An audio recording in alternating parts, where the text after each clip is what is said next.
नमस्कार, आप सभी का स्वागत है स्वस्थ किसान में। मैं हूं आदित्य कुमार।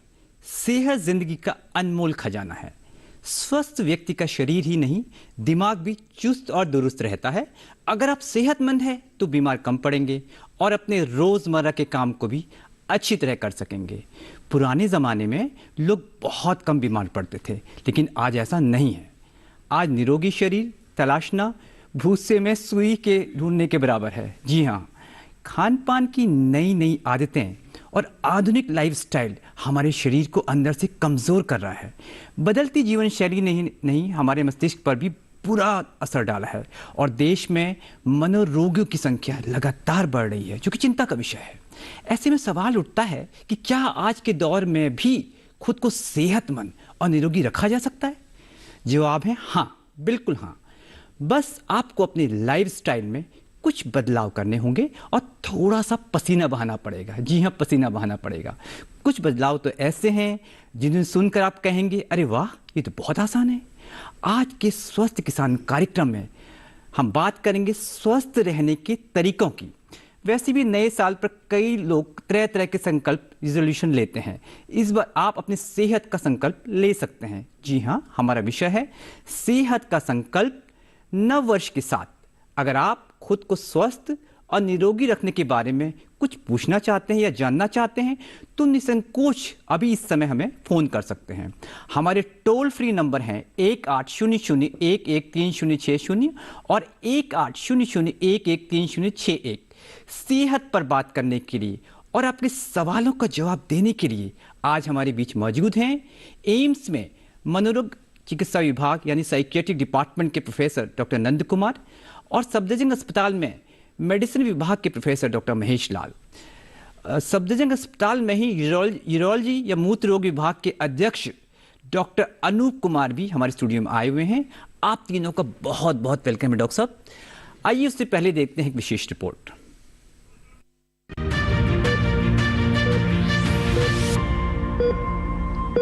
सेहत के लिए नाश्ता बहुत जरूरी है। ये दिन का पहला आहार होता है जो दिन भर की भागदौड़ के लिए आपको तैयार करता है। इसीलिए नाश्ता जरूर करें, बल्कि पौष्टिक नाश्ता करें। अपने रोजाना के भोजन में अखरोट को भी शामिल करें और चीनी की मात्रा को जितना हो सके कम करें। बहुत से लोग पर्याप्त मात्रा में पानी नहीं पीते, इससे उन्हें कई तरह की स्वास्थ्य संबंधी समस्याएं हो जाती हैं। आप पानी की अधिक मात्रा वाले फल और सब्जियों का सेवन करके भी इसकी कमी को दूर कर सकते हैं। फल और सब्जियां वैसे भी फाइबर, विटामिन और दूसरे पोषक तत्वों से भरपूर होती हैं। आजकल बाहर का खाना खाने का चलन बहुत ज्यादा बढ़ गया है। इस तरह की लाइफस्टाइल से भी स्वास्थ्य खराब हो रहा है। बेहतर है कि घर का बना खाना खाएं, क्योंकि इसमें आर्टिफिशियल फ्लेवर और रंग नहीं होते। अच्छी सेहत के लिए एक्सरसाइज बहुत जरूरी है। इससे ब्लड प्रेशर दुरुस्त रहता है, मांसपेशियों को मजबूती मिलती है और कोलेस्ट्रॉल कम होता है। आप घर के आसपास कुछ देर चहलकदमी कर सकते हैं, हल्की फुल्की एक्सरसाइज भी कर सकते हैं। खुद को तनाव से मुक्त रखें और रात में अच्छी नींद लें। तंबाकू और नशे से दूर रहें। हमेशा खुश रहा करें। ऐसा करने से शारीरिक और मानसिक दोनों तरह के स्वास्थ्य में सुधार होता है।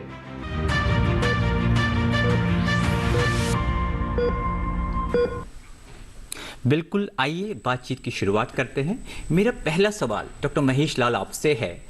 डॉक्टर साहब, आप एक फिजिशियन हैं, तो मैं आपसे ये पूछना चाहूँगा कि स्वास्थ्य की परिभाषा क्या है? मेरे ख्याल से ये जो सवाल आपने पूछा बहुत ही महत्वपूर्ण सवाल है जी, क्योंकि जब तक हमें ये नहीं पता कि स्वास्थ्य क्या है तो हमें ये नहीं पता कि अस्वस्थ क्या है फिर जी। तो अगर हम आम भाषा में पूछे स्वास्थ्य क्या है तो हम नॉर्मली आंसर किसी से भी मिलेगा जवाब, मुझे कोई बीमारी नहीं है, मैं बिल्कुल ठीक ठाक हूँ, तो मैं स्वस्थ हूँ जी। ये आम धारणा है। बिल्कुल। लेकिन ये धारणा काफी हद तक गलत है जी, क्योंकि अब जो WHO है, वर्ल्ड हेल्थ ऑर्गेनाइजेशन, वो ये कहता है कि सिर्फ बीमारी ना होना का मतलब ये नहीं कि आप स्वस्थ हैं जी। आपको शारीरिक रूप, मानसिक रूप और सामाजिक रूप, तीनों रूप से आपको स्वस्थ होना जरूरी है, तभी हम आपको स्वस्थ कह पाएंगे। बिल्कुल। तो मेंटल, फिजिकल, सोशल हेल्थ अगर आपके पास है तभी हम आपको बोलेंगे स्वस्थ। बिल्कुल डॉक्टर साहब। तो आप सोच सकते हैं कि अगर आपको बीमारी नहीं है, लेकिन अगर आप सपोज किसी परेशानी में है या आपको मानसिक कोई बीमारी है तो आप स्वस्थ नहीं है। बिल्कुल। या आप सामाजिक तौर पे कोई प्रॉब्लम है, कोई समस्या है, तो भी आप स्वस्थ नहीं कहलाएंगे। बिल्कुल तो डॉक्टर। हमारे सारे ये तीनों जो है फैक्टर्स बिल्कुल जब बैलेंस हो तब हम आप कह सकते हैं कि मैं स्वस्थ हूँ। बिल्कुल डॉक्टर साहब, बहुत अच्छे से आपने बताया। मैं डॉक्टर नंद कुमार सर आपका रुख करना चाहूँगा। डॉक्टर साहब 2022 आज ख़त्म होने वाला है और कल से 2023 की शुरुआत हो जाएगी। डॉक्टर साहब नए वर्ष की पूर्व संध्या पे आप हमारे जो व्यूअर्स हैं, दर्शक हैं, क्या बताना चाहेंगे कि किस तरीके से हम अपने को स्वस्थ रह सकते हैं? स्वास्थ्य की परिभाषा क्या है आपके, और मानसिक स्वास्थ्य की स्पेशली मैं आपसे पूछना चाहूँगा क्योंकि आप एक साइकियाट्रिस्ट हैं। जी शुक्रिया। अभी डॉक्टर लाल ने कहा, बहुत अच्छी बात कही कि स्वास्थ्य यदि आप बिल्कुल आपके पैरामीटर्स ठीक हैं, आप बिल्कुल स्वस्थ लगते हैं, देख में कोई बीमारी आपको नहीं है, फिर भी आपका स्वास्थ्य ठीक नहीं हो सकता है। बिल्कुल डॉक्टर साहब। इसका मेरे ख्याल से कि थोड़ा उसको विस्तार में समझें तो आपने देखा होगा कि जब बीमार आप पड़ते हैं तो इलाज डॉक्टर कर लेते हैं। बहुत बार ऐसा होता है कि जब जाते हैं डॉक्टर के पास तो बहुत सारे जांच करते हैं जी, और डॉक्टर जांच करके बोलता है सब कुछ ठीक है, आप घर जा सकते हैं, बट फिर भी आप थका थका आपको लगता है, आपको थकावट लगती है जी, आप उदास लगते हैं जी, आपका मन ठीक नहीं रहता है, आप दुखी रहते हैं जी। तो शारीरिक व्यवस्था सब कुछ आपकी ठीक है, फिर भी मन आपका खराब है। बिल्कुल। और जो चीज़ें बहुत अच्छी लगती थी आपको वो भी अच्छी नहीं लग रही है जी। और जो आपको करना चाहिए, जो आपका काम होता है, जो आप पहले अच्छे से कर पाते थे नहीं कर पा रहे हैं जी, और आपका फीलिंग, आपके इमोशंस वो ठीक नहीं है, आपको खुद में ठीक नहीं लग रहा है जी। आपको लग रहा है कहीं कुछ गड़बड़ है। बिल्कुल डॉक्टर साहब। तो हम लोग मान के चलते हैं कि शायद मन ठीक नहीं है या ब्रेन में कहीं कुछ शायद परेशानी हो। सो मानसिक स्वास्थ्य एक अभिन्न अंग है। बिल्कुल डॉक्टर। यदि आप ऐसे समझे तो बिना मानसिक स्वास्थ्य के हम स्वास्थ्य की कल्पना कर नहीं कल्पना भी सकते। नहीं कर सकते हैं। बिल्कुल। अगर मान लीजिए आप जाना भी चाहते हैं एक्सरसाइज करने के लिए, जी। दौड़ने के लिए, वॉक करने के लिए, तो पहले आपको सोचना होगा दिमाग में बिल्कुल डॉक्टर कि साहब। मुझे जाना है, तब आप जा पाएंगे। बिल्कुल डॉक्टर साहब। बिल्कुल। हमारे कार्यक्रम को देखते देखते अभी हमारे एक दर्शक जुड़ चुके हैं, आइए उनका सवाल ले लेते हैं। बहुत बहुत स्वागत है आपका हमारे कार्यक्रम में, अपना सवाल पूछिए। हेलो, हाँ नरेंद्र जी अपना सवाल पूछिए। नमस्कार नरेंद्र जी, क्या आप हमें सुन पा रहे हैं? आप अपने टीवी का वॉल्यूम कम करिए आवाज, तभी आप हमें बेहतर तरीके से सुन पाएंगे। हार्ट को बीमारी है, हार्ट की बीमारी है। आपको हार्ट की बीमारी है? हाँ, सवाल अपना पूछिए। हाँ, तो मेरा ऐसे थक्का जमा हुआ है और जब चढ़ते हैं ना पर ऊंची पर जी, तो हाँफते हैं। क्या आयु क्या है आपकी? आयु ऐसे मैंने 45 वर्ष है। ठीक है, आप लाइन पे बने रहिए। मैं डॉक्टर महेश लाल सर से रिक्वेस्ट करूंगा कि आप इनके सवाल का जवाब। हालांकि इनकी आयु काफी कम है, 45 साल ही है, और शायद ये बता रही थी कि इनके हार्ट में कुछ ऑलरेडी प्रॉब्लम, शायद इनको हृदय रोग है, कुछ पहले से ही हृदय रोग है। हाँ, आप पूछना चाहें डॉक्टर साहब सवाल इनसे? हाँ, तो अगर आप कुछ बता पाएंगे हृदय रोग किस तरह का हृदय रोग है आपको? हमारा हृदय रोग है जो नस सिकुड़ गया है, नस बंद है आपकी, ब्लॉक होल। हाँ, ब्लॉक है। हाँ, तो उसी वजह से क्या हो रहा है कि आपका जो हृदय है उसको पूरी तरीके से पहले नहीं होता था। अर्जुन के छाल उल पीते हैं। आप क्या कह रहे हैं? क्या कह रहे हैं नरेंद्र जी? और अर्जुन के छाल पीते हैं। अर्जुन तो की ठीक था छाल, पहले, अर्जुन आज की चाहते छाल। हो गया ठंडवा में। डॉक्टर साहब आयुर्वेदिक अर्जुन की छाल का उपयोग कर रहे हैं? टी अर्जुना की बात कर रहे हैं आप? अर्जुना छाल जो पेड़ का जो होता है उस छाल का। हाँ, तो आप टी अर्जुना के बारे में जानना चाह रहे हैं कि उसका क्या रोल है? हाँ, तो देखिए काफी स्टडीज हुई है इसके ऊपर, जो थोड़ा बहुत मुझे इसके बारे में ज्ञान है, इसके ऊपर कुछ काफी स्टडीज हुई है टी अर्जुना में, और कुछ लोगों ने ये भी बोला है कि हृदय के लिए काफी फायदेमंद है। लेकिन ये जहां तक मैं समझ रहा हूँ ये आयुर्वेदिक या बिल्कुल डॉक्टर साहब, ये आयुर्वेदिक मेडिसिन है। तो आई थिंक आप आयुर्वेदिक स्पेशलिस्ट से इस बारे में ज्यादा बात कीजिए। हाँ, इतना मेरी ज्ञान जरूर है, इस पे काफी रिसर्च हुई है इस टी अर्जुना पर, हृदय रोग में। जी, तो आपको किसी आयुर्वेदिक विशेषज्ञ से सलाह लेनी चाहिए। मैं डॉक्टर अनूप कुमार सर आपका रिक्वेस्ट करूंगा। डॉक्टर साहब आपके अनुसार स्वास्थ्य की परिभाषा क्या है? किसको स्वास्थ्य कहते हैं?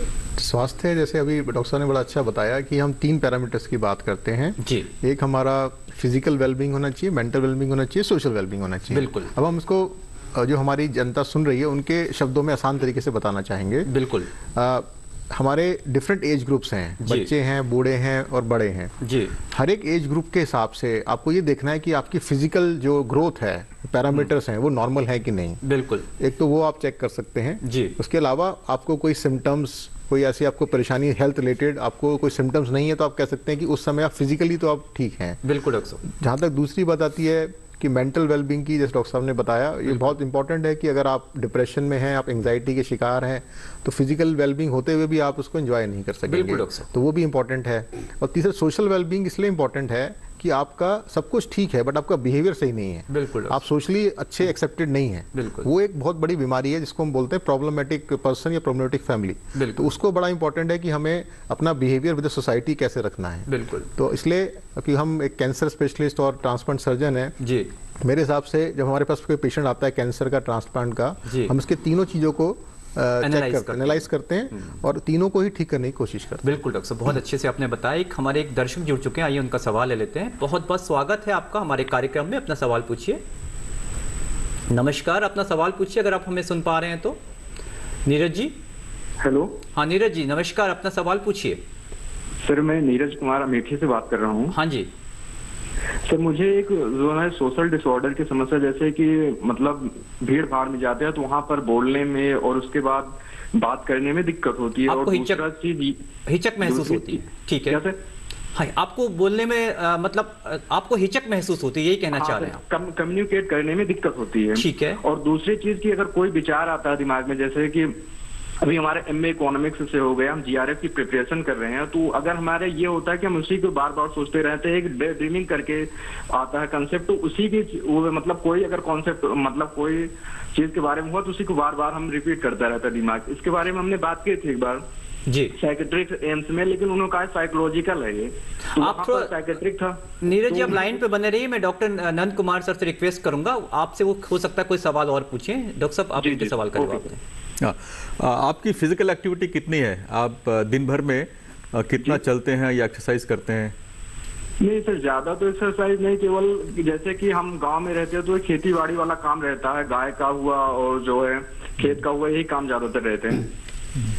ये जो आपने बताया, तकलीफ बताई, इससे आपकी समस्या क्या हो रही है? आप पढ़ नहीं पा रहे हैं? हाँ सर, सब मेजरली यही है कि पढ़ नहीं पाना। जैसे कि अब प्रिपरेशन के करते हैं तो प्रिपरेशन के मतलब रिजल्ट के बारे में ज्यादा सोचने रहते हैं, वो रिजल्ट हमारा बार बार घूमने लगता है कि अगर हो जाएगा तो ऐसा होगा, और वही बार बार चलता रहता है, फिर इसके कारण प्रिपरेशन नहीं कंप्लीट हो पाती।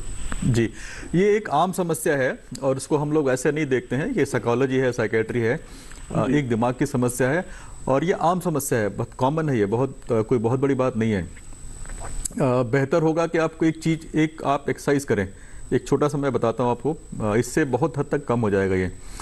आप दिन भर में 3 बार लंबी लंबी सांस ले, धीरे धीरे छोड़ें। इसका मतलब ये होता है, हम लोग बोलते हैं डीप ब्रीदिंग। जब आप लंबी सांस लेते हैं और धीरे धीरे छोड़ते हैं तो उससे आपका नर्वस सिस्टम का जो रिएक्टिविटी है वो स्लो हो जाता है या बेहतर हो जाता है, बैलेंस में आता है। थोड़ा सा आपको दिक्कत होगा करने में, लेकिन ट्राई करके देखें। मैं आपको सिखा सकता हूँ कैसे करना है। बिल्कुल डॉक्टर साहब, आप सीधे बैठे, आराम से बैठे और एक लंबी सांस लें, और बेहतर है कि अपना जो हाथ है एक हाथ पेट पे रखें आप। जब आप सांस लेंगे तो पेट थोड़ा आपका फूलना चाहिए, जैसे मैं सांस लेके दिखाता हूँ आपको। जब आप सांस छोड़ेंगे तो पेट से अंदर जाएगा। मैं रिपीट कर रहा हूँ, जब आप सांस लेंगे तो पेट फूलेगा, सांस छोड़ेंगे पेट अंदर जाएगा। इसको 11 बार कीजिए आप मॉर्निंग में, थोड़ा सा खाली पेट, 11 बार कीजिए आप शाम में, और टाइम मिले तो थोड़ा 11 बार इसको दोपहर में कीजिए। 11 का मतलब होता है एक साइकिल, लेना और छोड़ना एक साइकिल माना जाता है। ये करके देखिए और अपने आप को एक्सपोज करते रहिए। जैसे आप बाहर जाते हैं लोगों से मिलने के लिए, हिचकिए मत, आप बाहर जाइए। अगर आपको हिचकिचाहट होती है तो एक लंबी सांस लेके छोड़ें और अपना मनोबल को रीस्टोर करें, इकट्ठा करें, करके देखें। अगर आप 1 महीना ऐसा कर रहे हैं तो मुझे उम्मीद है कि फर्क पड़ेगा। फिर भी लगता नहीं है ठीक होता है तो डॉक्टर को दिखाएं जाके। बिल्कुल, जैसे कि डॉक्टर साहब बता रहे हैं, आप उसको अनुसरण करें, आप बिल्कुल ठीक हो जाएंगे। इस बीच नंद स्वरूप जुड़ चुके हैं बाराबंकी से। नंद स्वरूप, स्वागत है आपका हमारे कार्यक्रम में, अपना सवाल पूछिए। हेलो। हाँ नंद स्वरूप, अपना सवाल पूछिए। हाँ नमस्कार सर, मैं नंद स्वरूप मिश्रा हूँ बाराबंकी। सबसे पहले तो डीडी किसान के भाई पुराने वर्ष की है विदाई, नए वर्ष में बहुत बहुत बधाई। इसके बाद मैं जानना चाहता हूँ, हमारे जो वृद्धजन लोग हैं उनको नए वर्ष में किस प्रकार से अपने जीवन का, अपने शरीर का, स्वास्थ्य का देखभाल रखना चाहिए। आप लाइन पे बने रहिए नंद स्वरूप जी, आपको भी बहुत बहुत नए साल का आपको हम अपने सारे टीम की तरफ से बधाई दे रहे हैं। हाँ डॉक्टर साहब आप ही जवाब दीजिए। डॉक्टर नंद, कौन से, क्या उन्होंने सवाल क्या था? थोड़ा सा क्लियर उनका मुझे सुनाई नहीं दिया था। शायद आप ये पूछना चाह रहे थे कि नए साल में ऐसा क्या करें जो कि हम लोग स्वस्थ रहें। यही है। ध्यान से सुने, मैं बताता हूं 4 चीज स्वस्थ रहने के लिए। 4 शब्दों को याद रखें। CALM, काम। काम का मतलब होता है शांत जी। CALM, काम। काम से C से होता है कनेक्टिविटी। जैसे कनेक्टिविटी का मतलब है तो लोगों से मिलते जुलते रहें, अकेले नहीं रहें, समाज में मिले, लोगों से बातचीत करें, परिवार से मिलें, उनसे बातचीत करें, कनेक्शन बना के रखें अपना। उसके बाद है A से एक्टिविटी, हमेशा एक्टिव रहें। जैसे बहुत लोग ना आजकल बहुत आराम करते हैं, सक्रियता बेहद आराम करते हैं, कुछ नहीं करना चाहते हैं, तो एक्टिव रहें। खेती में एक्टिव रहें, लोगों से मिलने में एक्टिव रहें, जितना वॉक कर सकते हैं वॉक करें, चलें। सो एक्टिविटी बहुत ज़रूरी होती है। उसके बाद है L, लर्निंग न्यू थिंग्स, मतलब कुछ नया नया चीज़ सीखें आप। जैसे आमतौर पे हम लोग क्या करते हैं, एक हमको लगता है कि हम बड़े जानकार हो गए हैं, हम लोग कुछ नया नहीं करते हैं। तो जितना हम नया सीखेंगे, नया कुछ करेंगे, वो कोई भी क्षेत्र हो, तो हमारा दिमाग उससे एक्टिव होगा और शरीर भी एक्टिव रहेगा। बिल्कुल डॉक्टर साहब। और M का मतलब होता है थोड़ा मेडिटेशन, माइंडफुलनेस। मेडिटेशन का मतलब ऐसा नहीं कि आप ध्यान लगाएं, बहुत सिंपल है। यदि आप केवल सांस की क्रिया कर रहे हैं, आप ब्रीदिंग कर रहे हैं, आप प्राणायाम कर रहे हैं, बैठे बैठे कर सकते हैं, तो भी हेल्थ के लिए काफ़ी अच्छा है। बिल्कुल। अगर आप ये 4 चीज़ करते हैं तो आपका इसमें कवर होता है फिजिकल हेल्थ भी, मेंटल हेल्थ भी, जो डॉक्टर साहब बता रहे थे, सोशल हेल्थ भी, बिल्कुल, और स्पिरिचुअल हेल्थ भी। बिल्कुल, जैसे डॉक्टर अनूप ने हमें बताया, आपने उसी को एलिब्रेट करके बताया। अगर हम ऐसा करते हैं तो हमें बहुत फायदा होगा उससे। इस बीच विपिन जुड़ चुके हैं मध्य प्रदेश सागर से। आपका बहुत बहुत स्वागत है विपिन, अपना सवाल पूछिए। जी सर नमस्ते। हाँ जी नमस्कार।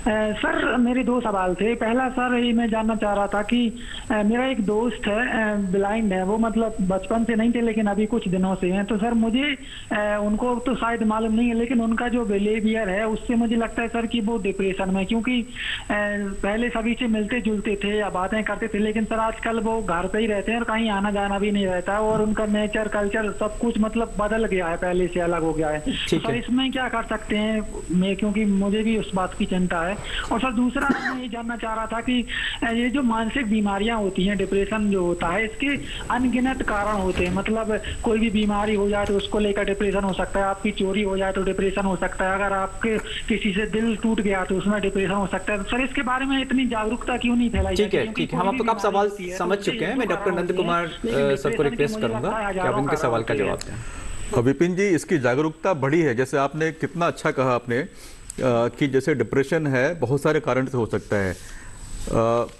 हकीकत है बहुत सारे कारण से होता है। और डिप्रेशन में या एंजाइटी में जो मानसिक बीमारियां होती है, जागरूकता बहुत बढ़ी है पहले से। लेकिन फिर भी बहुत बार एक ऐसा होता है कि लोग ये मानते हैं कि डिप्रेशन या मानसिक बीमारी का मतलब पागलपन होता है। ऐसा बिल्कुल नहीं है। धीरे धीरे ये भ्रांति भी दूर हो रही है। मुझे लगता है कि पहले से चीज़ें काफ़ी बेहतर है। आप जैसे लोग उसको और बेहतर कर रहे हैं। जो आपने एक अपने मित्र के बारे में कहा, शायद आपने ये कहा कि ब्लाइंड है, ऐसा कहा आपने? हाँ, ब्लाइंड तो नहीं, वो बोल रहे थे कि बिहेवियर में बड़ा चेंजेस आ गए। तो जब भी बिहेवियर में चेंज आता है तो हम लोग ये मान के चलते हैं कि एक तरह का ये इंडिकेशन है। हाँ, ब्लाइंड भी बताया था डॉक्टर साहब। हाँ, जैसे अगर मान लीजिए कि अगर उनको कुछ डिसेबिलिटी हो गई, वो देख नहीं पा रहे हैं, तो कोई भी जब देख नहीं पाएगा, जो आदमी देख पा रहा था, तो उसको तकलीफ तो होगी। और तकलीफ में अगर और कुछ सपोर्ट सिस्टम नहीं है, या जो काम कर रहे थे वो काम नहीं कर पा रहे हैं, बहुत परेशान है, तो डिप्रेशन की संभावना काफ़ी बनती है। इसका इलाज के तौर पे आप उनसे थोड़ा सा बात कीजिए, उनको सुनिए, उनके समस्याओं को सुनिए, उनको थोड़ा समझिए, हो सके तो सपोर्ट कीजिए। बहुत बार समस्या इससे सॉल्व हो जाती है। फिर भी लगता है कि नहीं हो रही है, बहुत लंबा चल रहा है, तो डॉक्टर की सलाह लेने में कोई हर्ज नहीं है। डॉक्टर साहब, बातचीत करने से आदमी की भावनाओं का पता चलता है और चीज़ों का समाधान आता है, जैसे डॉक्टर साहब कह रहे हैं। इस बीच हमारे एक और दर्शक जुड़ चुके हैं, आइए उनका सवाल लेते हैं। राजकुमार जी, बहुत बहुत स्वागत है आपका हमारे कार्यक्रम में, अपना सवाल पूछिए। हेलो। हाँ जी राजकुमार जी, अपना टीवी का वॉल्यूम कम करिए, अपना सवाल पूछिए। हाँ जी हेलो। हाँ जी, अपना सवाल पूछिए राजकुमार जी। सर मैनू डिप्रेशन का पेशेंट है जी, मैनू घबराहट रही है, मैं बंद कमरे च नहीं रह सकता, मैं डर लगता है बाहरों कोई लॉक ना कर दे। ठीक है राजकुमार जी, हम आपका सवाल समझ चुके हैं। अभी डॉक्टर साहब ने डिप्रेशन के ऊपर ही बताया था, फिर भी मैं डॉक्टर साहब से रिक्वेस्ट करूंगा कि नहीं, आपने खुद कहा आप डिप्रेशन के मरीज हैं। डिप्रेशन बहुत ही आम बीमारी है। मेरे ख्याल से आप इसका इलाज भी करा रहे हैं। हाँ जी। तो जो डॉक्टर ने दवाइयाँ लिखी है उसको देखिए कितना फर्क होता है। मान लीजिए इसका फायदा नहीं है तो डॉक्टर को जाकर बताइए इसका फायदा नहीं हो रहा है, अपने डॉक्टर से कुछ और सलाह लीजिए कि इसको ठीक करने के लिए मैं और क्या क्या कर सकता हूँ। जैसे भी हम लोग बात कर रहे थे, थोड़ी फिजिकल एक्टिविटी, थोड़ा बाहर निकलना, घूमना, लोगों से मिलना, तो जितना आप करेंगे कोशिश उतना इसका फायदा होगा। थोड़ा दिक्कत होगा आपको, थोड़ी परेशानी हो सकती है बाहर निकलने में, लोगों से बात करने में, इसलिए कि आत्मविश्वास थोड़ा डिप्रेशन में कम हो जाता है, बट कोशिश करके देखिए। बिल्कुल डॉक्टर साहब, जैसे कि हमें कोशिश अगर हम करते हैं तभी हमारी मदद होती है, हमारे सोल्यूशन निकलता है, उसका हमें आगे बढ़ना चाहिए, कोशिश करनी चाहिए। इस बीच हमारा अंतराल का समय हो चुका है, एक छोटा सा ब्रेक लेते हैं, लौटते हैं थोड़ी देर में।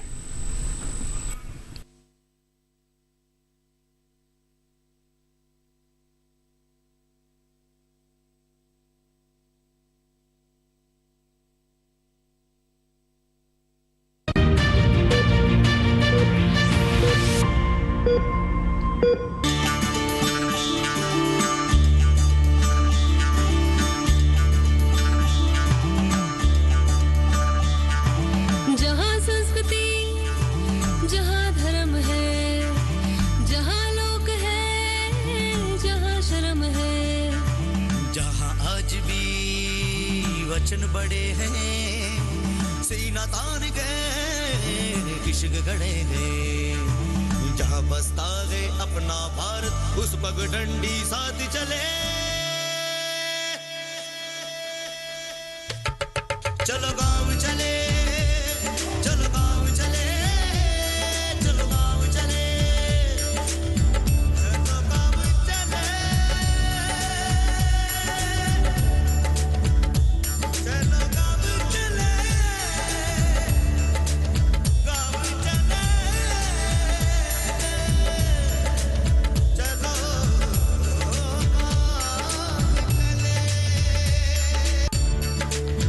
देखिए कार्यक्रम चलो गांव चले 27 नवंबर से हर रविवार रात 8:30 बजे सिर्फ दूरदर्शन किसान पर।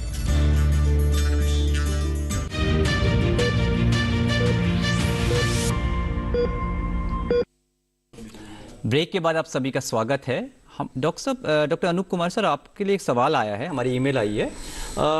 ये है डॉक्टर अमिता, वो कह रही हैं कि बीपीएच यानी गदूद का बढ़ना क्या होता है, पहला इनका ये सवाल है। और ये कह रही है कि इनकी पिताजी की आयु 89 ईयर्स है, 4 बार इनके बीपीएच के ऑपरेशन हो चुके हैं टीयूआरपी से, अब 5th टीयूआरपी की नौबत आ गई है। एक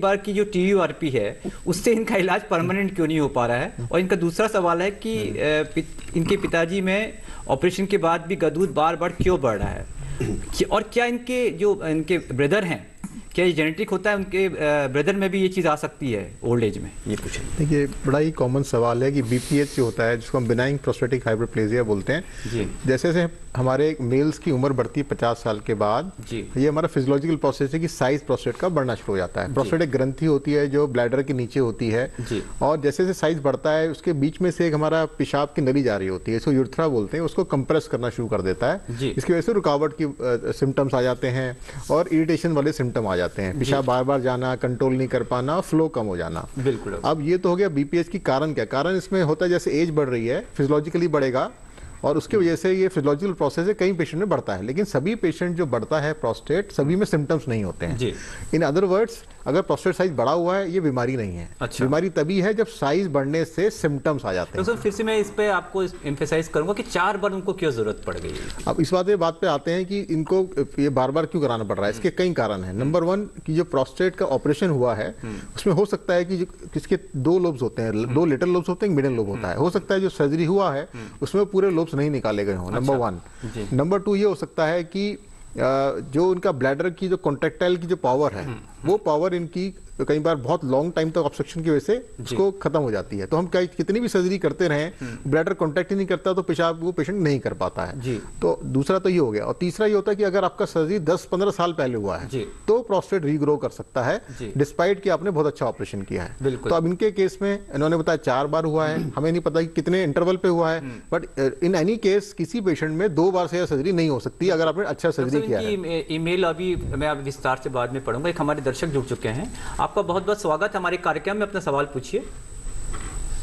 हेलो, क्या आप हमें सुन पा रहे हैं? अमरेंद्र जी, अगर आप लाइन पे हैं तो अपना सवाल पूछिए। लगता है उनसे संपर्क हो नहीं पा रहा है।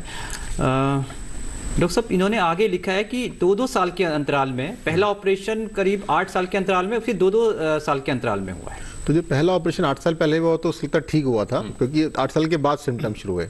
अब होता क्या है, 8 साल के बाद 2 कारण हो सकते हैं। एक तो रीग्रो हो गया, दूसरा यूरेथ्रा का स्ट्रक्चर बन जाता है, और एक ब्लैडर नेक कॉन्ट्रैक्चर होता है, जो जहां से ब्लैडर से पेशाब नीचे आता है वो सिकुड़ जाता है। तो ये 3 पॉसिबिलिटी है, regrowth, structure urethra, bladder neck contracture. तीनों ही कंडीशंस में अगर आप सेकंड ऑपरेशन बड़े अच्छे तरीके से एक्सपर्ट ने किया है तो आगे सर्जरी जरूरत नहीं पड़नी चाहिए। तो अगर ये बार बार सर्जरी हो रही है, इसका मतलब इनके इवोल्यूशन ढंग से नहीं हुआ है। तो मेरी सलाह रहेगी कि आप एक अच्छे यूरोलॉजिस्ट को दिखाकर डिटेल इवोल्यूशन करें। इसमें हम अल्ट्रासाउंड करते हैं, फ्लो करते हैं, हो सकता है एक आरजीओ एमसीयू एक्सरे करना पड़े, और फाइनली यूरोडायनेमिक्स भी करना पड़ सकता है अगर बार बार इनको पेशेंट फेल हो रहा है सर्जरी के बाद। जी डॉक्टर साहब, लास्ट में आपने कहा यूरो क्या बताया था?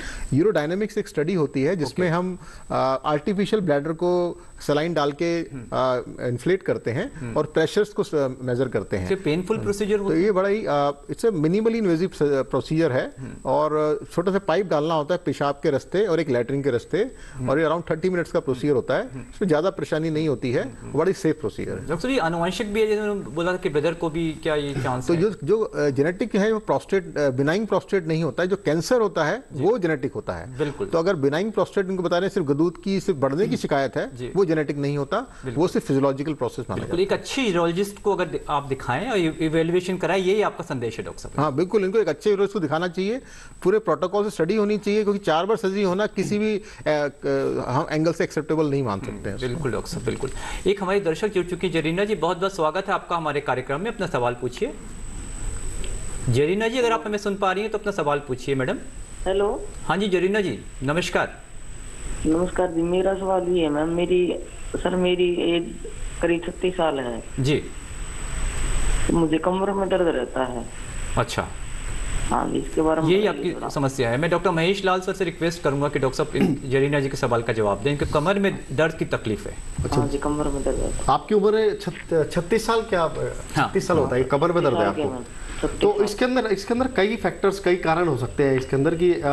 सबसे कॉमन कारण ये होता है कि सपोज आपने कभी कोई बहुत भारी चीज उठा ली हो, या कोई चीज बहुत झटके से आपने उठा ली हो, और आपका ये तो जो कमर का दर्द है सिर्फ कमर तक रहता है या पैरों तक भी आ रहा है? आप ये बता पाएंगे भाई?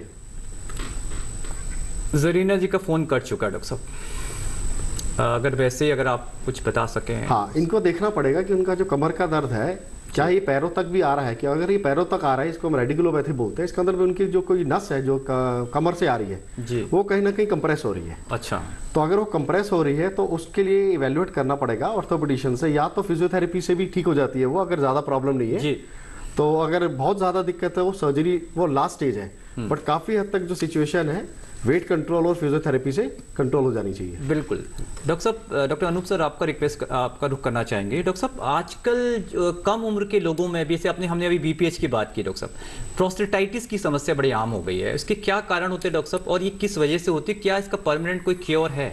बिल्कुल, देखिए प्रोस्टेटाइटिस होती है यंग एज ग्रुप में, होती है 20 to 40 ईयर्स ग्रुप, और इसके भी हम इसको डिवाइड करते हैं बैक्टीरियल, एक्यूट एंड क्रॉनिक, पहले 2 डिवीजन होता है। यानी एक्यूट मतलब पेशेंट को सिम्टम्स आते हैं, बहुत ज़्यादा बुखार, पेशाब रुक जाना, खून आना, और उसके अलावा उसको मलेज हो जाना, बड़ी एक्यूट कंडीशन, इमरजेंसी होती है, पेशेंट को एडमिट करना पड़ता है। क्रॉनिक होता है जिसमें पेशेंट को सिम्टम्स स्लोली आते हैं, but they persist for a longer time. बिल्कुल डॉक्टर, इसी से एक संबंधित ईमेल भी आ गई, वो भी मैं ले लेता हूँ डॉक्टर साहब। कपिल जी की आयु 53 वर्ष है। इनको 7 सालों से प्रोस्टेटाइटिस की दिक्कत है। कभी इनसिग्निफिकेंट नंबर ऑफ बैक्टीरिया आते हैं इनके कल्चर में, और कभी स्टेराइल आता है। और डॉक्टर साहब ये कह रहे हैं कभी दिन में इनको 12 से 14 बार यूरिन पास करनी पड़ती है। ऐसे में इनका पक्का इलाज क्या संभव है? और क्योंकि एंटीबायोटिक से इनको कॉन्स्टिपेशन हो जाता है, तो डॉक्टर साहब क्या इनकी फ्रीक्वेंसी जो है वो नॉर्मल है? ये जानना चाह रहे हैं। देखिए, जो अभी हम सेकंड बात करते हैं क्रॉनिक प्रोस्टेटाइटिस, ये 2 प्रकार की होती है, बैक्टीरियल, ए बैक्टीरियल। इनकी जो कैटेगरी है वो ए बैक्टीरियल समझ आ रही है, क्योंकि इनको कल्चर्स में नेगेटिव आ रहा है। इसलिए ये कह रहे हैं डॉक्टर साहब कई बार इनसिग्निफिकेंट ग्रोथ आ रही है। इनसिग्निफिकेंट ग्रोथ का मतलब यही है कि वो नेगेटिव माना जाता है। अच्छा, तो इसलिए वो बैक्टीरियल में नहीं आएगा।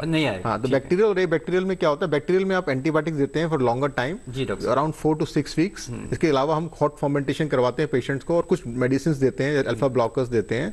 इससे पेशेंट जो है रिकवर कर जाता है इन 6 to 8 वीक्स में। लेकिन जो ए बैक्टीरियल वाला होता है, it takes a longer time.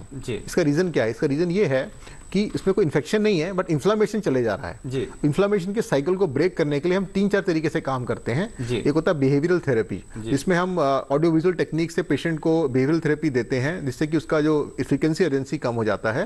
उसको हॉट फर्मेंटेशन सिट्स बात बोलते हैं। एक गर्म पानी की सिकाई इसमें पोटेशियम परमानेंट डालते हैं। इसके अलावा अल्फा ब्लॉकर देते हैं, और किसी किसी पेशेंट में हम आजकल पोटेशियम सोडियम पेंटोसन पॉलीसल्फेट के नाम से टैबलेट आती है, वो देते हैं, जिससे इन्फ्लामेशन कम हो जाता है। तो ये 6 to 9 मंथ्स मान के चलिए, इसमें समय लगेगा, लेकिन इवेंचुअली ये ठीक हो जाता है। ठीक हो जाता है। इस बीच हमारे एक दर्शक जुड़ चुके हैं, आपका बहुत बहुत स्वागत है हमारे कार्यक्रम में। अपना सवाल पूछिए।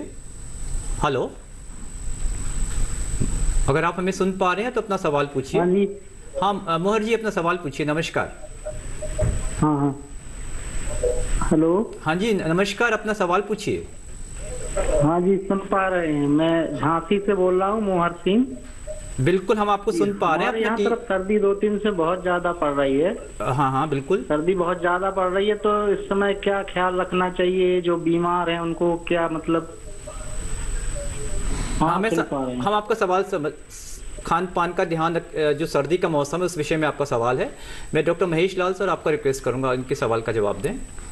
अच्छा, जहाँ तक मैं समझ रहा हूँ कि कह रहे हैं कि वहाँ काफी सर्दी हो रही है। नहीं डॉक्टर साहब, वो कह रहे हैं कि आमतौर पे भी जो उत्तर भारत है, उत्तर भारत में सारी सर्दी का प्रकोप है इस टाइम। तो बिल्कुल, तो ज्यादा ध्यान तो ये कि जो हमारे जो परिवार में जो बुजुर्ग है जी, और जो बच्चे हैं, बिल्कुल आई थिंक वो जो दो कैटेगरी है, एक्सट्रीम जो एज है, यही इनमें सारी प्रॉब्लम्स होने की दिक्कत रहती है सर्दियों के अंदर जी। तो इन्हीं का आपको ज्यादा ख्याल रखना है। पौष्टिक आहार ले जरूर, ये ध्यान रखिए कि पौष्टिक आहार लेना बहुत जरूरी है। पानी सफिशिएंट अमाउंट में पिए, और अपने आपको बच्चा है तो नेचुरली आपको गर्म रखना है, बच्चे को ज्यादा उसको एक्सपोज नहीं करना है। Same for elderly patients also. अगर आपको डायबिटीज वगैरह है तो मेक श्योर कि आपकी डायबिटीज वगैरह जो वो कंट्रोल में होनी चाहिए, क्योंकि शुगर्स अगर एक बार जब बढ़ जाती है तो कई बार उसकी वजह से भी प्रॉब्लम्स बढ़ जाती है। इन्फेक्शन होने के रिस्क इन मरीजों में ज्यादा हो जाते हैं। बिल्कुल डॉक्टर साहब, तो इन आम चीजों का आपको छोटी चीजों का ध्यान रखना है। बाकी तो कोई खास ऐसी कोई प्रिकॉशंस लेने की जरूरत नहीं। बिल्कुल। मैं डॉक्टर अनूप सर आपका रिक्वेस्ट करूंगा, ये कपिल जी का ही इनकी दूसरी ईमेल में इन्होंने ये लिखा है डॉक्टर साहब कि इनको जो है अब बैक्टीरिया इनके इसमें पहले आते थे इनके यूरिन में, अब आना कभी आते हैं कभी नहीं आते, तो क्या इनको सेप्सिस की दिक्कत भी हो सकती है या किडनी में भी ये जा सकता है? ये पूछना चाह रहे हैं डॉक्टर। बिल्कुल, देखिए जब अगर किसी को क्रॉनिक बैक्टीरियल या एक्यूट बैक्टीरियल प्रोस्टाइटिस होता है, इसकी कॉम्प्लिकेशन होती है कि ये पहले लोअर ट्रैक में रहेगा, फिर ये अपर ट्रैक में जा सकता है और उसमें किडनी को अफेक्ट कर सकता है। इसको हम पाइलोनेफ्राइटिस बोलते हैं। और दूसरा तरीका क्या हो सकता है कि अगर सपोज बार बार प्रोस्टाइटिस होते होते पेशेंट को स्ट्रक्चर बन सकता है, जो कि यूरेथ्रा उसके बीच में से जा रहा होता है। तो स्ट्रक्चर बन जाएगा तो भी बैक प्रेशर चेंजेस स्टार्ट हो जाते हैं और किडनी में हाइड्रोनेफ्रोसिस हो जाता है, डायलिटेशन हो जाती है और किडनी डैमेज होना शुरू हो जाती है। तो दो तरीके से किडनी इनकी अफेक्ट हो सकती है। इसलिए अब क्योंकि इनको क्रॉनिक प्रॉब्लम है, तो मेरा एक परामर्श रहेगा कि आप एक अच्छे रोस्ट को दिखाकर डिटेल इवैल्यूएशन कराएं, जिसमें हम अल्ट्रासाउंड, यूरोफ्लो, यूरिन के सैंपल तो करते ही हैं, एक हम एक्सप्रेस प्रोस्टेटिक सिक्रीशंस करते हैं, ईपीएस प्रोस्टेटिक मसाज करके जो पेशेंट के सिक्रीशंस निकलते हैं उसका हम कल्चर करवाते हैं। 3 सैंपल्स लेते हैं और उसमें हम ये सर्टिफाई कर देते हैं कि इसमें बैक्टीरियल है कि ए बैक्टीरियल है। अगर एक बार हमने सर्टिफाई कर दिया कि ए बैक्टीरियल है, तो मैंने अभी ट्रीटमेंट आपको बताया था 6 to 9 मंथ चलेगा, उसके बाद आप ठीक हो जाएंगे। बिल्कुल, बहुत अच्छा आपने सलाह दी डॉक्टर साहब। इस बीच हमारे एक दर्शक जुड़ चुके हैं, बहुत बहुत स्वागत है आपका हमारे कार्यक्रम में। अपना सवाल पूछिए नयन जी। नयन जी नमस्कार, अपना सवाल पूछिए। हेलो। हाँ जी नयन जी, सवाल पूछिए अपना। हेलो। हाँ नयन जी, हम आपको सुन पा रहे हैं, अपना सवाल पूछिए। हेलो। लगता है आप तक हमारी आवाज आ नहीं रही है। हेलो। हाँ जी, हम आपको सुन पा रहे हैं, अगर आप अपना सवाल पूछिए। हाँ जी सर, सवाल पूछिए। नयन जी सवाल पूछिए, हम आपके सवाल का इंतजार कर रहे हैं। सर मैं एक मिनट। एक तो अपना टीवी का वॉल्यूम करके से अपने कम हाँ सर, मैं सर किडनी का पेशेंट हूँ, किडनी मेरा प्रॉब्लम है सर। ठीक है। राइट साइड का किडनी में प्रॉब्लम है सर 2016 से। ठीक है। और लेफ्ट साइड का किडनी सिकुड़ गया सर। अच्छा। और मेरा ट्रीटमेंट अभी चल रहा है सर, तो डॉक्टर साहब बोलते हैं कि मेरा लाइफ टाइम चलेगा आपका दवाई पानी।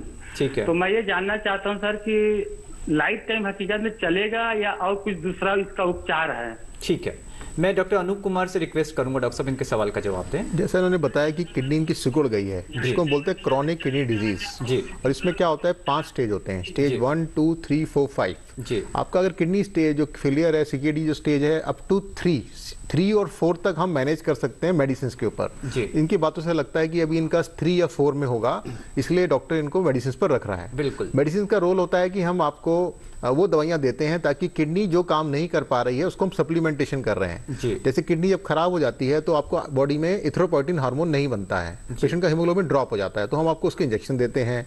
पेशेंट का कैल्शियम मेटाबॉलिज्म कम हो जाता है तो हम कैल्शियम सप्लीमेंट देते हैं। इसके साथ में पेशेंट का जो एसिड मेटाबॉलिज्म होता है वो अफेक्ट होता है, तो हम एक सोडियम बाइकार्बोनेट की टैबलेट देते हैं। तो ये तो आपकी जनरल हम देते हैं चीजें ताकि आपका ये जो फंक्शन किडनी नहीं कर पा रही है वो चलती रहे। इसके अलावा पेशेंट को हाइपरटेंशन और स्वेलिंग आ जाती है, तो हम एक डायरेटिक यानी जो पेशाब निकलता है, जिससे पेशाब के थ्रू फ्लूइड निकलता है, वो देते हैं। तो ये सब आप चीजें कंटिन्यू रखें। आपको हाइपरटेंशन या डायबिटीज हो सकती है क्योंकि वो एक कॉमन कारण है किडनी फेलियर का, उसका आप ध्यान रखें। और डॉक्टर को 2 से 3 महीने में जरूर समय समय पे दिखाएं। बिल्कुल 10 से 15 साल तक भी पेशेंट आप कंटिन्यू कर सकते हैं ट्रीटमेंट, लेकिन अगर आप कंट्रोल नहीं कर पाएंगे तो फिर लास्ट स्टेज आ जाएगी किडनी फेलियर की, फिर डायलिसिस और ट्रांसप्लांट पे जाना पड़ेगा। बिल्कुल बिल्कुल, जैसे डॉक्टर साहब बता रहे हैं आप उसका पालन करें, आप बिल्कुल ठीक हो जाएंगे। डॉक्टर नंद कुमार, आपके लिए एक सवाल आया है।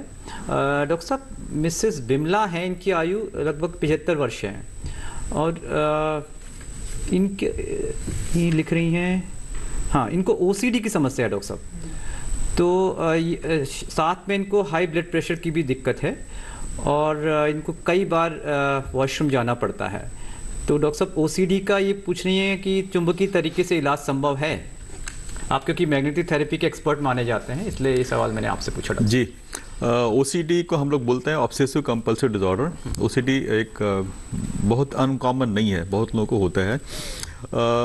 इनकी उम्र 75 साल है, 75 ईयर्स है, तो मेरे ख्याल से मैग्नेटिक थेरेपी काफ़ी सूटेबल होगा, इसलिए कि एज के अनुसार दवाइयों का भी कुछ लिमिटेशन होता है। तो दवाइयाँ हम दे सकते हैं थोड़ी बहुत, लेकिन मैग्नेटिक थेरेपी से चांसेस काफ़ी ठीक है। लेकिन वो निर्भर करता है कि आप कितने लंबे समय से है, पहले दवाइयाँ कितनी इन्होंने खाई है और कोई दिक्कत तो नहीं है साथ में। बट अगर हम ऐसे देखें तो काफ़ी फर्क पड़ने की संभावना है। जैसे इन्होंने ये बता दी है इनको काफ़ी सालों से है ये दिक्कत ओसीडी की। हम लोग निश्चित तौर पे ट्राई कर सकते हैं, जहाँ भी ये थेरेपी होती है आप वहाँ से ले सकते हैं। कितना लंबा चलता है डॉक्टर साहब ये इलाज इसका?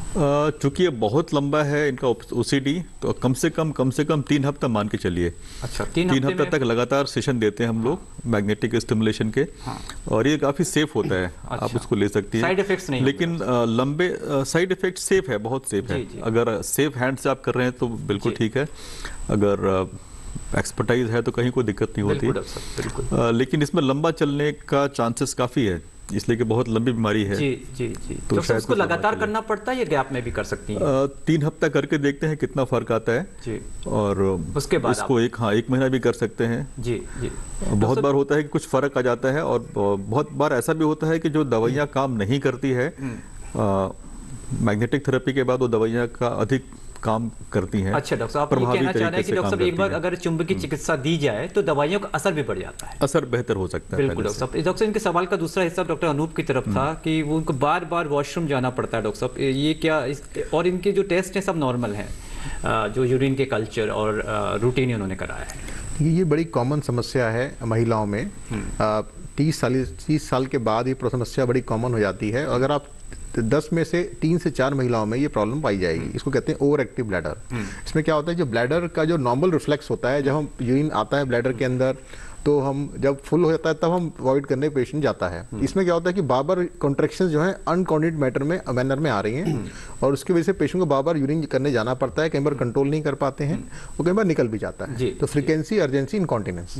तो इसलिए किसी भी टेस्ट में नहीं आता है जो नॉर्मल टेस्ट होते हैं, अल्ट्रासाउंड कराएंगे नॉर्मल है, यूरिन कराएंगे नॉर्मल है, किडनी फंक्शन नॉर्मल आता है, लेकिन ये आएगा यूरोडायनेमिक्स में। अच्छा। तो इसलिए हम पहले पेशेंट की डेड हिस्ट्री लेते हैं, एक वॉर्डिंग डायरी बनवाते हैं 2 दिन की, उसमें हम पेशेंट को बताते हैं कि आप लिखिए कितना आप पानी पी रहे हैं, कितना यूरिन पास कर रहे हैं डे में और नाइट में, और लास्ट में फिर हम एक यूरोडायनेमिक स्टडी करते हैं। इसमें हमें पता लगता है जब फिलिंग प्रेशर होता है during the filling of the saline, तब उनका प्रेशर कितना ज्यादा बढ़ रहा है, दैट इज द इंडिकेशन कि ये ओवर एक्टिव ब्लैडर की शिकार है। इसमें बड़ी सिंपल मेडिसिन होती हैं, कुछ हम बिहेवियरल थेरेपी देते हैं, पेशेंट एंजाइटी कम कराते हैं और ड्रग्स पे उनको मेडिकल थेरेपी पे रखते हैं within span of 3 to 6 months, because there are many drugs. We start from lowest drug and then we go to next container of drug, but within 3 or 6 months बहुत control हो जाता है और patient की life बहुत अच्छी हो जाती है। और वो आके हमें थैंक यू बोलते हैं कि हमारी क्वालिटी ऑफ लाइफ बहुत अच्छी हो गई, पहले हम कहीं जा नहीं सकते थे, अब हम कहीं भी जा सकते हैं बेखौफ होकर। बिल्कुल डॉक्टर साहब, बहुत अच्छे से आपने जवाब दिया। इस बीच हमारा अंतराल का समय हो गया है, तो एक छोटे से अंतराल से लौट के आपसे मिलते हैं, तब तक आप कार्यक्रम में बने रहिए।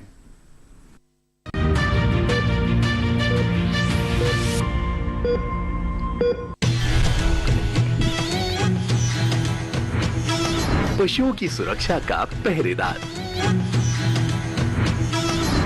माटी का लाल, जन धन का रक्षक, अपना पशु चिकित्सक। रविवार शाम 6:30 बजे सिर्फ डीडी किसान पर।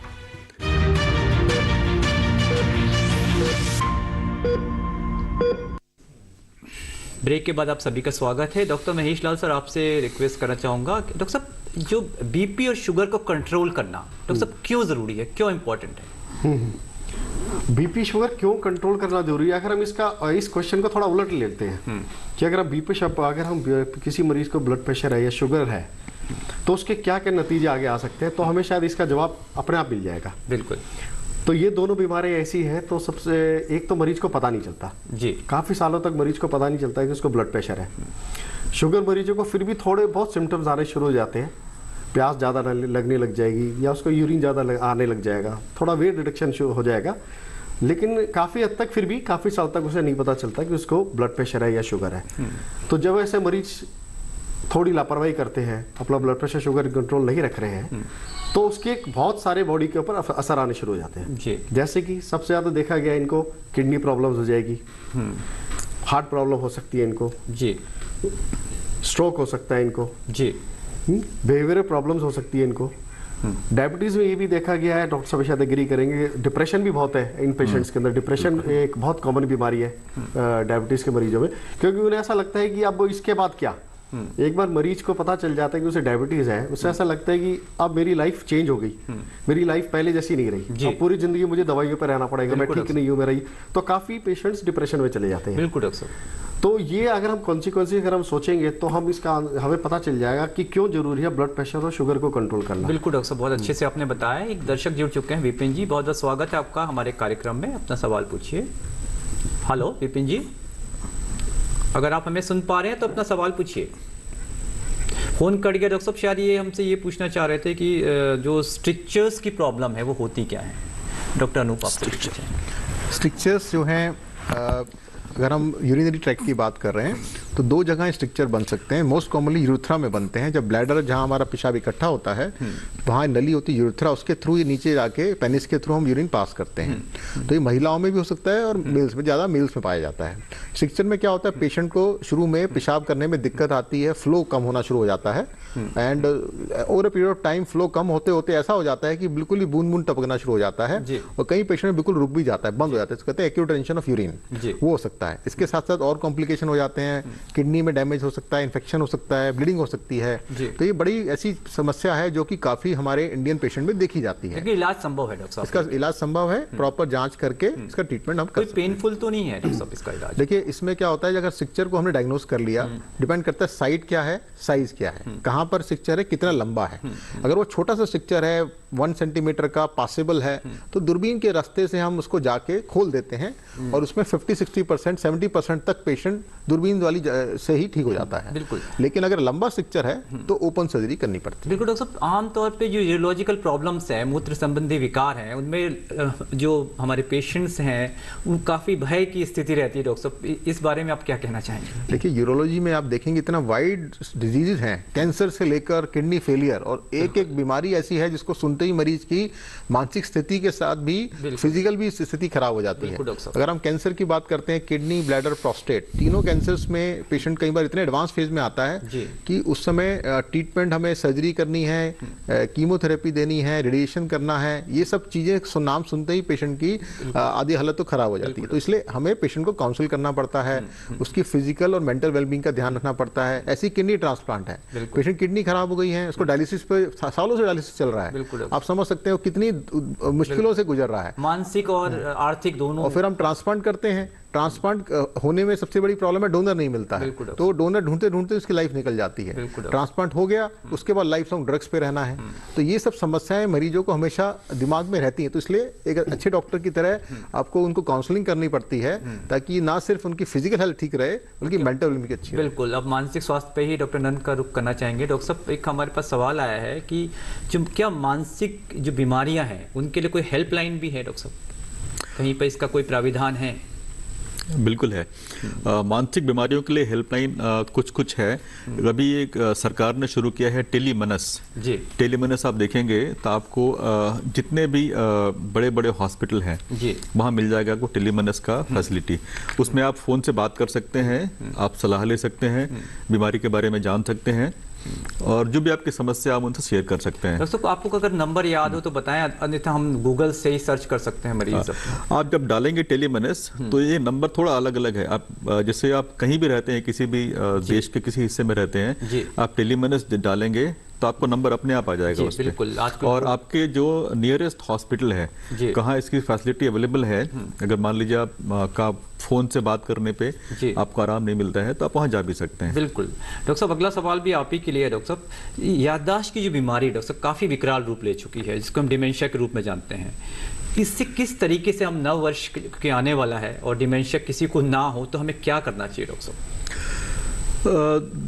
डिमेंशिया एक अलग है, याददाश्त की बीमारी एक अलग है। अच्छा। जैसा आप देखेंगे आजकल बहुत बार डिमेंशिया नहीं होता है बट याददाश्त की दिक्कत होती है। बिल्कुल, भूलने की बहुत समस्या है। भूलने की समस्या है और ये भूलने की समस्या बहुत बार 30 साल की उम्र में हो जाती है, 40 में हो जाती है। और इसका एक मेजर कारण है, एक मेन मुख्य कारण इसका है जो हम लोग समझते हैं वो है मल्टीटास्किंग। अच्छा। जैसे हम लोग लगता है मल्टीटास्किंग बहुत अच्छी चीज है, लेकिन अगर आप एक साथ 5 काम कर रहे हैं, जैसे आप फोन भी देख रहे हैं, कंप्यूटर भी हैं, या खाना भी बना रहे हैं, बहुत सारी चीजों कर रहे हैं, तो रजिस्ट्रेशन ब्रेन में नहीं होता है। बिल्कुल। जब रजिस्ट्रेशन किसी चीज का नहीं होगा तो रिकॉल भी नहीं होगा। जैसे आप अगर आपके दिमाग में कुछ जाएगा नहीं तो आप उसको वापस नहीं ले सकते हैं। कम आयु में भी ये दिक्कत मल्टीटास्किंग है। दूसरा जो पहलू है, आपने कहा कॉग्निटिव इम्पेयरमेंट हम लोग बोलते हैं, जिसको आमतौर पर लोग डिमेंशिया बोलते हैं, जो कि अक्सर देखा जाता है कि 60 साल के बाद इसकी शुरुआत होती है, 60 के बाद। जैसे जैसे हमारा उम्र बढ़ता है, जैसे हमारी लॉन्गेविटी बढ़ती है, जैसे पहले देखेंगे पहले उम्र 60 साल 70 साल होता था, अब लोग का उम्र है 80 साल 90 साल तक जिंदा रहते हैं। लेकिन हम लोग शुरुआत में कुछ बातें कर रहे थे कि जब भी हमारा ब्रेन बहुत एक्टिव नहीं रहता है, ब्रेन एक सिंगल पैटर्न पे चल रहा है, एक सिंगल तरीके से काम कर रहा है, तो पूरा ब्रेन एक्टिव नहीं रहता है, उससे याददाश्त की समस्या बढ़ती जाती है। अच्छा। हम लोग उसको बोलते हैं कि ग्लोबल, मतलब पूरा तरह का मन का इस्तेमाल, ब्रेन का इस्तेमाल होना चाहिए। इसको रोकने के लिए अगर हो सके तो सबसे जरूरी है जितना आप एक्टिव रहें मेंटली एक्टिव रहने का मतलब होता है जो चीजें हम लोग छोड़ रहे हैं, जैसे सोशल एक्टिविटी बहुत बंद हो गई है कोरोना के बाद, सोशल डिस्टेंसिंग कंसेप्ट आ गया, तो जितना सोशली कनेक्टेड रहे उतना अच्छा है, जितना लोगों से मिले जुले उतना बेहतर है, जितना आप कुछ नए नए चीज करते रहें उतना अच्छा है आपसे। बहुत बार जब फिजिकल एक्टिविटी हम लोग बंद कर देते हैं तो फिजिकल एक्टिविटी भी बहुत जरूरी है। जब फिजिकली एक्टिव रहेंगे आप तो पूरे शरीर में ब्लड का फ्लो बढ़ता है, इंक्लूडिंग ब्रेन, बिल्कुल, आपके दिमाग में भी। तो ये छोटी छोटी चीजें हैं जो कि बहुत मायने रखती है उसको ठीक करने के लिए। बिल्कुल। और बहुत सारे कारण ऐसे होते हैं डिमेंशिया के जो कि ठीक हो जाते हैं, जैसे कुछ खास तरह के विटामिन की डिफिशियंसी, तो ब्लड टेस्ट करके देख सकते हैं। अगर ब्लड प्रेशर कंट्रोल नहीं है जो डॉक्टर बता रहे थे, उससे भी होता है डिमेंशिया की तकलीफ, वो देख सकते हैं। जी डॉक्टर महेश लाल सर, आपका रुख करना चाहेंगे। डॉक्टर साहब, कोविड, क्योंकि कोविड का फिर से अभी हमारे परिदृश्य में आजकल बहुत खबरें आ रही हैं। डॉक्टर साहब, कोविड का हमारे स्वास्थ्य पे, हमारी हेल्थ पे क्या असर होता है? हाँ, इसको हम दो भाग में डिवाइड कर लेते हैं, एक तो एक्यूट और एक क्रॉनिक। बिल्कुल। एक्यूट का मतलब कि आपको अभी कोविड हुआ है, तो नॉर्मली तो देखा गया है कि कोविड एक वायरल बीमारी है और ज्यादातर में वायरल बीमारी की तरह सर्दी जुकाम बुखार होगा और 4-5 दिन में मरीज ठीक हो जाता है। तो ये तो अपना हो गया एक्यूट फेज। अब एक हो गया क्रॉनिक। ये भी देखा गया है जिनको कोविड हुआ है काफी लंबे टाइम तक उन्हें कोई ना कोई सिम्टम रहता है जी, जिनको हम लॉन्ग कोविड कहते हैं जी। कई बार उससे महीने का भी कहते हैं, कई जगह महीने या 3-3 महीने तक भी पेशेंट को कोई ना कोई प्रॉब्लम रहती है। अक्सर प्रॉब्लम क्या होगी, सपोज किसी पेशेंट में कह सकता है कि मुझे याददाश्त कम हो गई है, कंसंट्रेशन कम हो गई है, उसको डिप्रेशन हो गया है। बिल्कुल। फिर ये भी देखा गया कि कईयों को खांसी है, लॉन्ग टर्म खांसी ठीक नहीं हो रही उनको, थोड़ी बहुत सांस की बीमारी शुरू हो गई है उन्हें। कईयों में हार्ट की प्रॉब्लम्स भी देखी गई है। और ये भी देखा गया है कि टेस्ट, स्मेल काफी महीनों तक पेशेंट्स में रिकवरी नहीं हो रही है। बिल्कुल।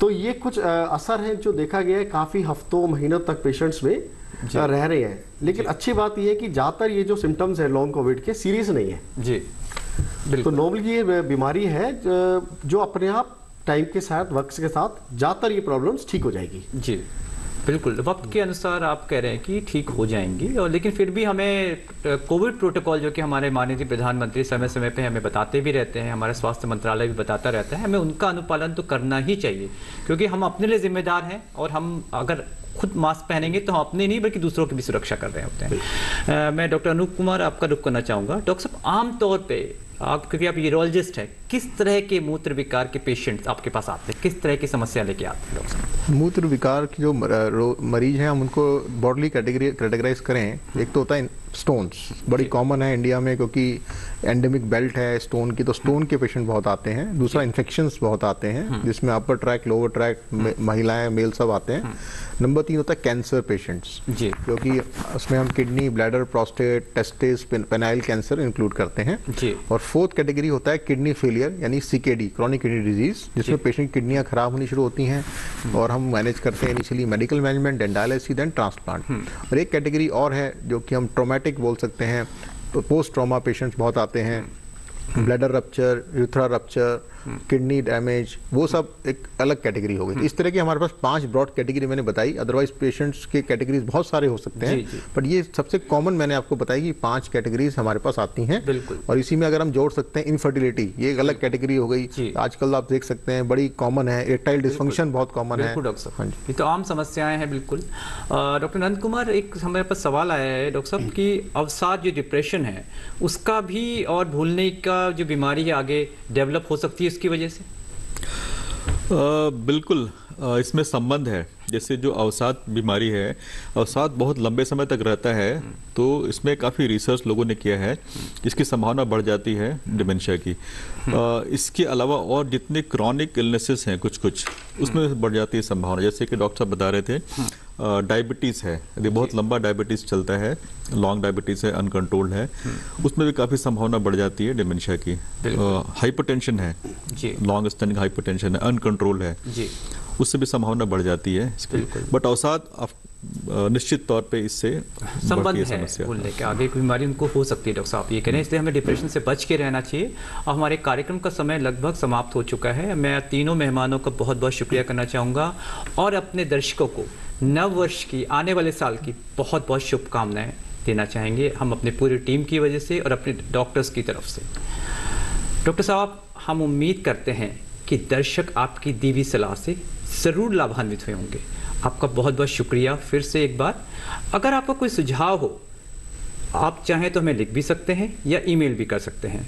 हमारा पता है DD किसान, कमरा नंबर 38, केंद्रीय कार्यक्रम निर्माण केंद्र, दूरदर्शन, खेलगांव, नई दिल्ली 110049। आप हमें ईमेल भी कर सकते हैं। हमारा ईमेल आईडी है swasthkisan@gmail.com। आज बस इतना ही। अब अगले सप्ताह फिर मुलाकात होगी। तब तक स्वस्थ रहें, मंगल रहें और आपको नव वर्ष की फिर से ढेर सारी शुभकामनाएं। नमस्कार।